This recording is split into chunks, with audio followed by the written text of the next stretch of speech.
Human sa duha ka dekada, may hibalik na sa Sugbo ang dakong garbo sa pag-host sa ASEAN Leaders Summit. Kumusta kaha ang pagpangandam sa Mactan International Airport sa maong dakong kalihukan? Atong susihon. Subsub na ang pagpangandam sa Mactan International Airport Authority kun MCIAA sa ilang mga pasilidad aron sa pagdawat sa mga state leaders atol sa gipahigayon nga Association of Southeast Asian Nations kun ASEAN Leaders Summit dinhi sa Sugbo. Personal nga giduaw sa among team ang mga pasilidad kung asa gitakdang moabot ang mga leaders ug ilang mga delegado sama sa Terminal 2 VIP Lounge ug ang bag-ong gi-renovate o gi-refurbish nga General Aviation Terminal Building. Ang Terminal 2 VIP Lounge mao ang mag-hold o magdawat sa mga state leaders ug ilang mga delegado nga magsakay sa commercial flights. Sa ibabaw nga bahin niini ang maong arrival or receiving area diin tagbuo ng mga bisita sa ilang airport receptionist o attendant. Samtang ang General Aviation Area, kipahimutang ang VIP Lounge alang sa mga bisitang mulupad padulong sa nasod gamit ang ilang pribadong mga replano.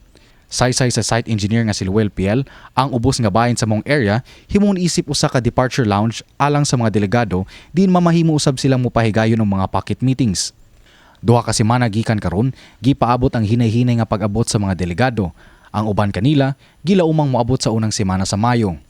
Taliwala niini giklaro sa General Manager sa MCIAA, Julius Neri Jr. nga on time ang preparation nila alang sa maong dakong kalihukan. Well, all of the major preparations are done, but like any event of this magnitude, there are so many finishing touches, mga last minute. So for example, all of the major infrastructure is done already, but gipang deliver pa mga furniture, mga decorations, and other minor appliances, other details that are really necessary to make this a successful ASEAN event. Aduna sab siya'y tambag alang sa may mga planong mobiyahe sa mga petsang gitak ng pag-abot sa mga ASEAN leaders.